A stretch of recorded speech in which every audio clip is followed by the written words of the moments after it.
ndidi kunyeperai. Panapa pane anonzi mafura mhepo. Munomaziva anonzi mafura mhepo? Panapa PaRoyal Villah Lodge tiri muKaroi, mutown yeKaroi. So I just want to show you what to expect kana ukauya. That is if you book their senior executive suite. So this one here, it is their senior executive suite. So ndoda ndingokuratidzai musanyeperwe handiti unotomborarama live kutombohwa wega kuti ndakurarama live. So chekutanga, as you can see kuti vane enough space in this room.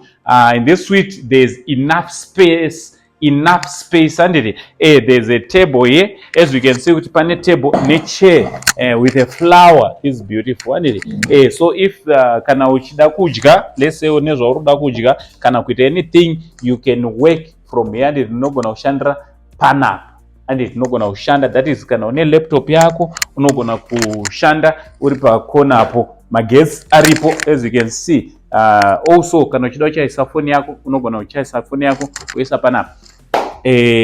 Tobva tabvapo center of attraction inova bed. Ndichazokuradzai time. You can come over here.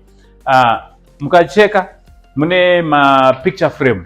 This is beautiful. This artwork is beautiful. Izvakanaka izvi handiti. Madhorofia kawo madhorofia. You see artwork irimo yakanaka zvekutodaro chaizvo. There's pane window redu. Wow, this is beautiful. Tobva taita panapa, you can come close. This is their toilet iri separate ne bathroom. So haitomboite se toilet. It's a toilet. It is a toilet yamuri kutoona iyi. This is beautiful. This is a toilet. From their toilet pane ka sink karipo, kari just inside the main suite handiti. There's a sink yemvura yokuti ukabuda mutoilet unogona kugeza maoko panapa. Wow, this is beautiful. Zvakanaka izvi. Check space iripo bathing room. This is their bathroom in a shower, hot water ne cold water. So this one here is their bathroom. Tichibuda mubathroom, tobva tauya panapa panze. There's pane screen television yekuti unenge uchionawo zvinenge zvichiitika. Kona uko kune HD mirror rokuti unogona kuti wapedza kuita zvauri kuita kana uchida kumbozvionawo uri apa.